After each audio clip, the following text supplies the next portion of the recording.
Yeah, so, ma'am, I mean, people are fighting the animal ID, premises ID everywhere, and I would just Google NIS or, animal ID, premises ID in your state if you want to fight it. Or there's national groups fighting. We've had a lot of those groups here on the show.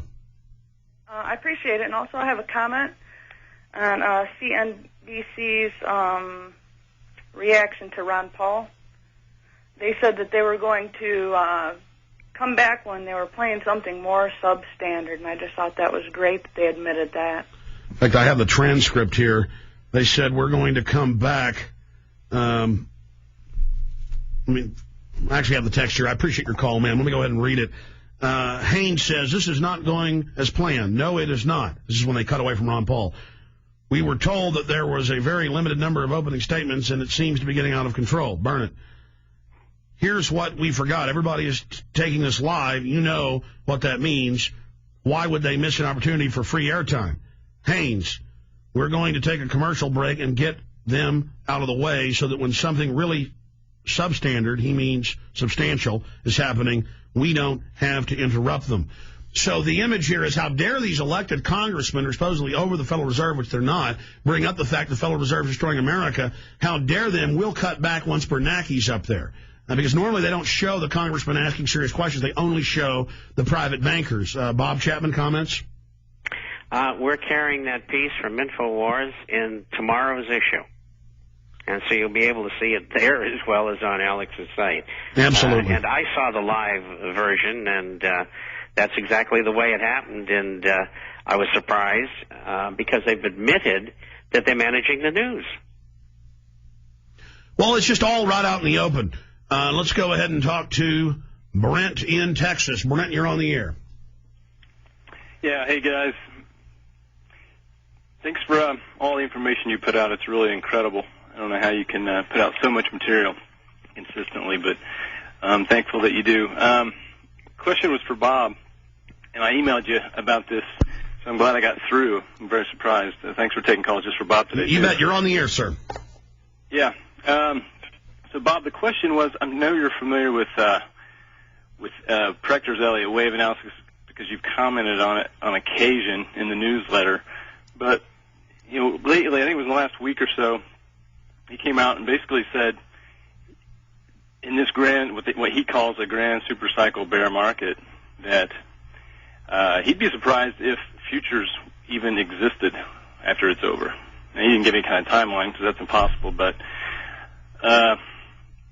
clearly it'd be devastating for the markets if, a major futures exchange went under. But what do you think about the likelihood of that, the prospect of that, and if it was? Yeah, let me add about a COMEX, gold futures defaulting. Can you comment on both those?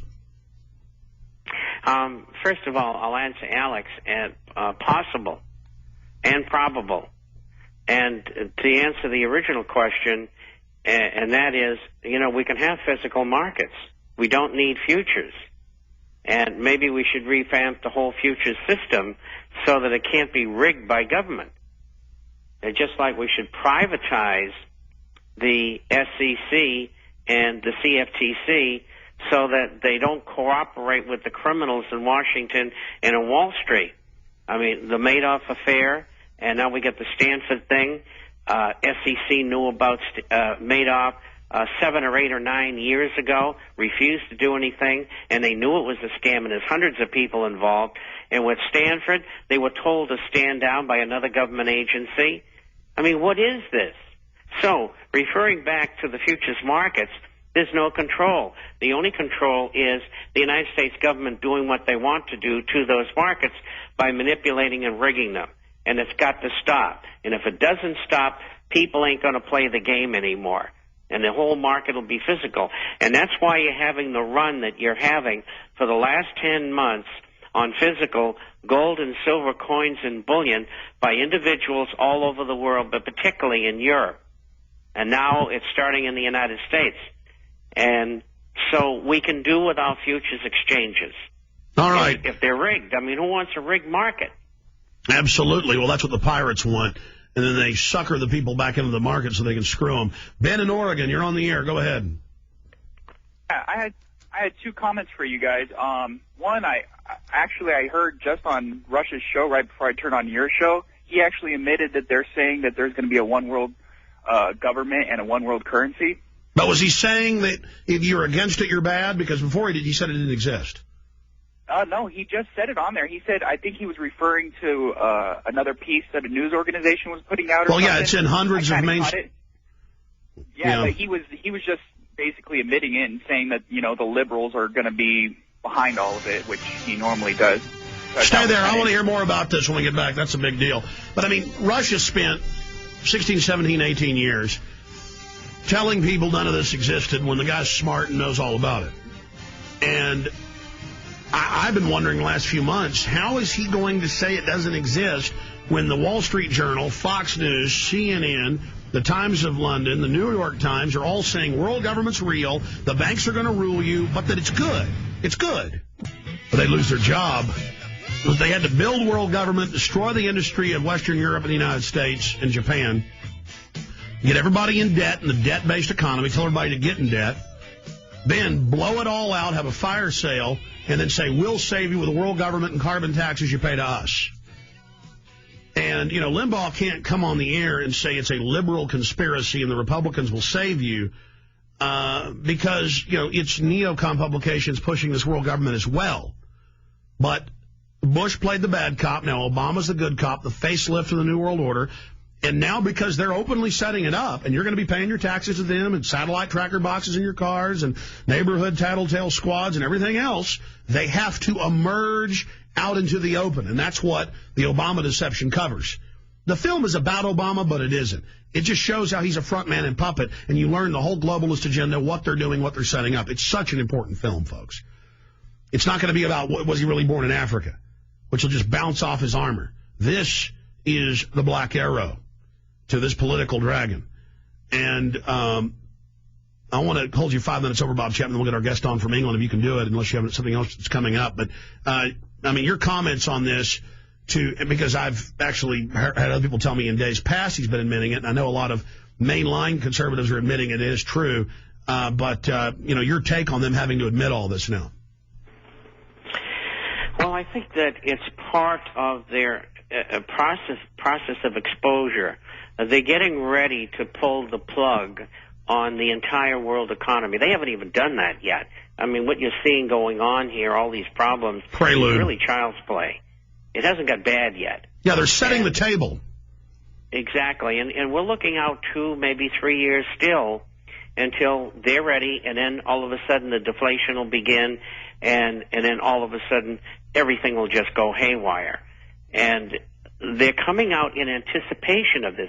This is part of the propaganda and brainwashing to make people start to begin to think in terms that they are going to be saved by a one-world entity of some kind. Yeah, I have another article. That they're doing, and you pointed this out last week, Alex, was the propaganda by Soros and one of those fellas on Fox.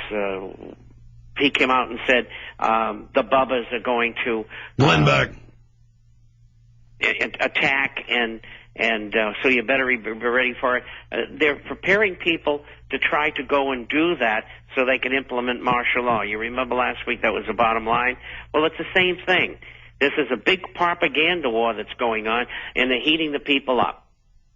That's right. They want us to go away. They want us to start blasting. That is not what we want. We want to politically point out they're the criminals, take control of the states, and educate the public that it's the globalists that did this, and that letting them set up this World Bank will only hurt us worse.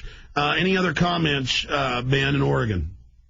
Oh, yeah. I was going to ask Bob Chapman about, actually it's my wife's 401k, and I tried rolling it over into a IRA money market account, and her company says that we can't do anything with her 401k until she either quits or gets fired or something like that. Is there anything else I could do? I believe that's just a lie. With most 401ks, she can demand it be liquidated, but some places have a clause. A lot of companies have really already leveraged that money and spent it. Bob? They can do what they want to do. And if she tries to move it or if she wants to liquidate it, she's out the door. And it's as simple as that, and they can do that. And I run to a lot of them like that, and some of them you can borrow 90%, some of them you can borrow 10%. It varies from company to company. And, the same thing they're trying to pull also with people who are liquidating life and annuity policies because they don't think that the insurance companies will pay off. All right, Bob, stay there. I want to do 5 more minutes with you.